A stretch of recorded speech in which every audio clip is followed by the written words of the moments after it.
கருட புராணத்தின் தொடர்ச்சியில போன பதிவுல ஒருவன் தான தர்மங்களை செய்வதால ஏற்படும் பலன்களை பற்றி பார்த்திருந்தோம். இன்றைக்கான பதிவுல ஒருவன் இறந்து போனால் அந்த பிணத்திற்கு என்னவெல்லாம் சடங்குகள் செய்யணும், இறந்தவருடைய ஆன்மா எப்படி யமலோகத்தை அடையும், இறந்த பிறகு அந்த ஆன்மாவின் நிலை என்ன என்பதை பற்றி தான் விளக்கமா பார்க்க போறோம். சுவாரஸ்யமா இருக்கும், வீடியோவை கடைசி வரைக்கும் பாருங்க. பக்ஷி ராஜாவான கருடன் ஸ்ரீமன நாராயணனை நோக்கி கேட்டாரு, குணாநிதியே, ஒரு மனிதன் இறந்தவுடன் அவன் என்னவாகிறான், அவன் யமலோகத்திற்கு செல்வது எப்படி, அவன் சென்றடையும் யமதர்மனுடைய இருப்பிடம் எவ்வாறு இருக்கும் என்பதை பற்றி எனக்கு விளக்கமாக கூற வேண்டும் அப்படின்னு கருட பகவான் கேட்டுக்கொள்ள, அதற்கு நாராயணர், கருடா, ஒரு மனிதன் இறந்த பிறகு சென்றடையும் யமலோகத்தை பற்றி சுருக்கமாக கூறுகிறேன். யமலோகத்தை உள்ளடக்கியதாக 16 உலகங்கள் உண்டு.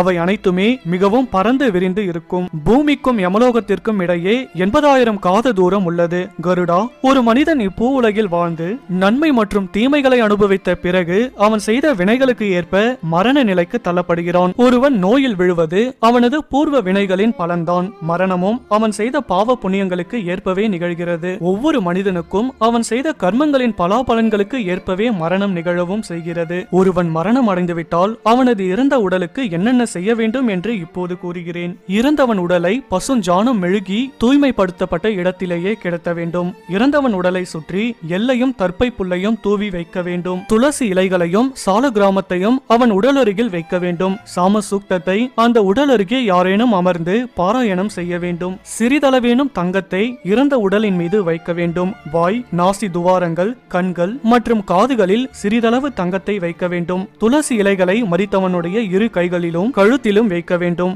மரித்தவன் உடலை இரு துணிகளால போர்த்த வேண்டும். குங்குமப்பூ மற்றும் பச்சரிசியை போட்டு வைக்க வேண்டும். பூக்களால் அந்த உடலை அலங்கரித்து வீட்டின் பின்வாசல் வழியாக இறந்தவருடைய மகன், உறவினர்கள் தோள்களில் சுமந்து தகனம் செய்யும் இடத்திற்கு எடுத்து செல்ல வேண்டும். தகனம் செய்யும் இடத்தில் இறந்தவனுடைய தலை வடக்கு திசை நோக்கி இருக்கும்படி கிடத்த வேண்டும். இறந்தவனுடைய புத்திரன் கிழக்கு நோக்கி அமர வேண்டும். தகனம் செய்யும் போது தகன இடத்திற்கு பக்கத்தில் வேறு உடல் ஏதும் தகனம் செய்யப்படாத இடமாக இருக்க வேண்டும். சிதையானது சந்தனம், துளசி, பலாச மரமாக இருக்க வேண்டும். இவை அனைத்தும் மரித்தவன் உடலை தகனம் செய்வதற்கு முன்பாக செய்ய வேண்டிய சடங்குகள். கருடா, ஒருவனுக்கு மரணம் நிகழும் வேளையில் என்னென்ன நிகழும் என்றால், இறந்தவனுடைய உடல் அங்கங்கள் தன் சக்தியையும் உணர்வையும் இழக்க தொடங்கும். யம தூதர்கள் அவன் அருகில் வந்து நிற்க அவனது சுவாசம் உடலை விட்டு வெளியேறுகிறது. அவ்வாறு வெளியேறிய ஆத்மா தெய்வீக பார்வை திறனை பெற்று பிரபஞ்சம் முழுவதையும் ஒரே நேரத்தில் கண்டுணரும் ஆற்றலை பெறுகிறது. மரண விளிம்பில் இருக்கும்போது ஒருவன் மிகவும் பயங்கரமான தோற்றத்தை கொண்ட யமனை நேரில் பார்க்கிறான். சில உயிர்களை யம தூதர்கள் தடியால் அடிப்பதையும், சில உயிர்களை விஷ்ணுவின் உதவியாளர்கள்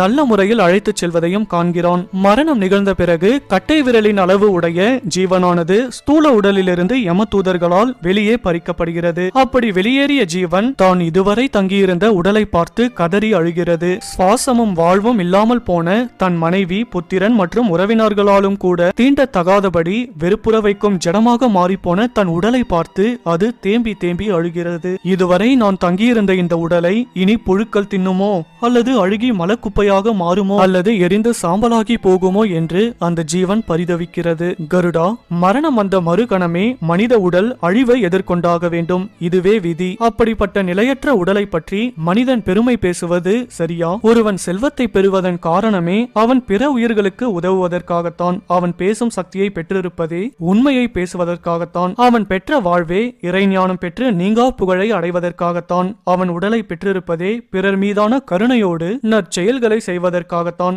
இந்த வழியில் நடந்தே ஒருவன் நிலையற்ற உடலுக்கு நிலையான நற்கதியை பெற்றுத்தர முடியும். ஆனால் உலகில் வாழும் காலத்தில் இதனை மனிதன் நினைத்து பார்க்கிறானா? வாழும் காலத்தில் அளவில்லாத தீமைகளை செய்யும் ஒருவனுடைய உயிரை பறித்து செல்லும் யம தூதர்கள் அவன் நரகத்தில் அடைய போகும் துன்பங்களை வழி நெடுக விவரித்து சொல்கிறார்கள். ஓ ஜீவனே, நீ விரைவிலேயே நரகத்திற்கு கொண்டு செல்லப்படுவாய். அங்கே கும்பிபாகம் முதலிய கொடிய தண்டனைக்கு உள்ளாக்கப்படுவாய். அவற்றை எதிர்கொள்ள தயாராக இரு என்று யம தூதர்கள் கூறுவதையும், தன் உடலை பார்த்து தன் உறவினர்கள் துக்கத்தோடு நிற்பதையும் கண்ட ஜீவன் தன் நிலையை நினைத்து தேம்பி தேம்பி அழுகிறது. கருடா, ஒருவன் இறந்த நாளில் அவனது புத்திரன் செய்ய வேண்டிய சில வகை பிண்டங்களை பற்றியும் அவற்றின் காரணம் என்ன என்பதை பற்றியும் உனக்கு கூறுகிறேன், கேட்பாயாக. ஒருவன் இறந்த இடத்திலேயே செய்யப்படும் முதல் பிண்டமானது அந்த வீட்டில் உள்ள தேவதைகளை மகிழ்வடைய செய்கிறது. மேலும் பூமியையும் மகிழ்வடைய செய்கிறது. வாசலில் வைத்து செய்யப்படும் இரண்டாவது பிண்டமானது பயணம் புறப்படும் ஜீவனை வழியனுப்ப செய்யப்படுவதாகும். வாசல் பகுதியில் இருக்கும் தேவதைகளை இப்பிண்டம் மகிழ்வடைய செய்கிறது. தகனம் செய்யும் வளாகத்தில் செய்யப்படும் மூன்றாவது பிண்டமானது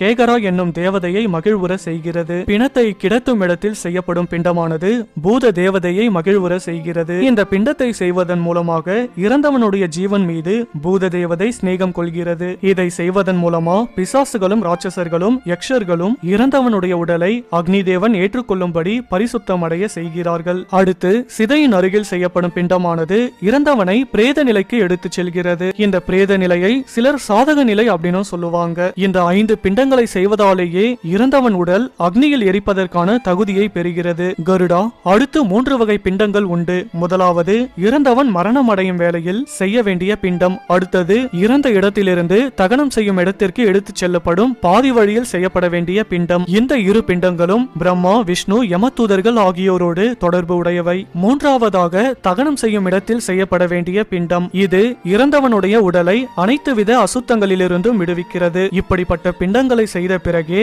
இறந்தவனுடைய புத்திரனோ அல்லது நெருங்கிய உறவினனோ சடலத்திற்கு தீ வைக்க வேண்டும். சடலத்திற்கு நெருப்பினை வைப்பவன் நீரில் மூழ்கி தான் நீராடிய நீரை தகனம் செய்யும் இடத்தில் தெளித்து அந்த இடத்தை தூய்மை செய்து முறைப்படி கட்டைகளை அடுக்கி வைக்க வேண்டும். அதன் பிறகு யமதூதுவனான கிரவ்யதனுக்கு மலர்களையும் அரிசியையும் அர்ப்பணித்து, ஓ கிரவ்யதா, உயிர்களின் மூலமாக இருப்பவனே, பிரபஞ்ச காரணனே, உயிர்களை உருவாக்கவும் காக்கவும் அழிக்கவும் செய்பவனே, இறந்த இவனை சொர்க்கத்திற்கு அழைத்துச் செல்வாயாக என்று சொல்லி மரித்தவன் உடலை கிரவ்யதனுக்கு அர்ப்பணம் செய்ய வேண்டும். இறந்தவன் உடலை சிதையில் வைக்கும் போது சிதையில் சிறிதளவு நெய்யை ஊற்றி யமயா அந்தகயா ஸ்வாஹா என்று சொன்ன பிறகே உடலை சிதையில் வைக்க வேண்டும். பிறகு மிருத்யு தேவன், பிரம்மதேவன், அக்னி தேவன் என ஒவ்வொருவருக்கும் தனித்தனியாக அர்ப்பணிக்கும் பொருட்டு பிணத்தின் வாயில் நெய்யை ஊற்ற வேண்டும். அதன் பிறகே கிழக்கு திசையிலிருந்து சிதைக்கு தீ மூட்ட வேண்டும். பிறகு இறந்தவனை நினைத்து அக்னி தேவனிடம், அக்னி தேவனே, இவன் இப்போது உனக்கு பிறந்தவனாகிவிட்டான், தயை கூர்ந்து இவனை சொர்க்கத்திற்கு எடுத்துச் செல்வாயாக என்று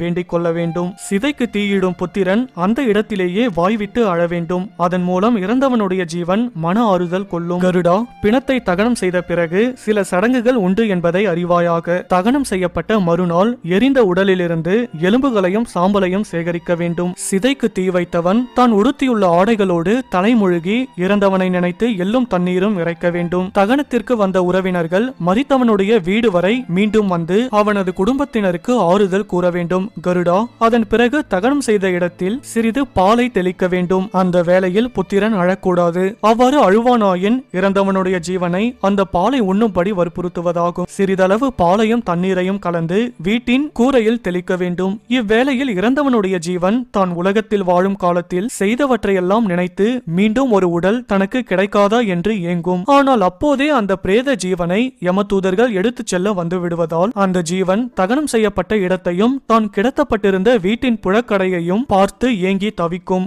அடுத்து தகனத்திற்கு பிறகு 10 நாட்கள் எந்த இடையூறுமின்றி இறந்தவனை பற்றி அவனது புத்திரன் பிண்டமிட்டு கை நிறைய தண்ணீர் இறைக்க வேண்டும். பிண்டத்தில் வேக வைத்த அரிசி, காய்கறிகள், பழங்கள் அனைத்தும் இடம்பெற வேண்டும். இறந்தவனுக்கு புத்திரன் இல்லை என்றால் அவனது மனைவி இந்த பிண்டத்தை செய்யலாம். மனைவியும் இல்லாத நிலையில் அவனது சீடனோ சகோதரனோ செய்யலாம். இந்த பிண்டத்தை தகனம் செய்த இடத்திலோ அல்லது ஏதேனும் புண்ணிய கஷேத்திரத்திலோ செய்யலாம். 10 நாட்கள் தொடர்ந்து செய்யப்படும் ஒவ்வொரு பிண்டத்தின் ஒரு பகுதி இறந்தவனுடைய ஜீவன் பிண்ட சரீரம் எடுப்பதற்காக அளிக்கப்படும். ஒரு பகுதி யம தூதர்களுக்கு அளிக்கப்படும். இந்த பிண்டங்களை அளிக்கும் போது இறந்தவனை நினைத்து அளித்தால் போதும். வேறு எந்த மந்திரங்களோ சடங்குகளோ தேவையில்லை அப்படின்னு சொல்லி முடிக்கிறாரு விஷ்ணு பகவான். இதுதான் ஒருவன் இறந்த பிறகு ஆன்மாவின் நிலையும் இறந்தவருக்கு செய்யப்பட வேண்டிய சடங்குகளும். இந்த வீடியோ உங்களுக்கு பயனுள்ளதா இருந்தா மற்ற நண்பர்களுக்கும் ஷேர் பண்ணுங்க. இது போல பல சுவாரஸ்யமான கதைகளை கேட்க நம்ம சேனலை சப்ஸ்கிரைப் பண்ணிக்கோங்க. அடுத்த பதிவுல சந்திப்போம். நன்றி.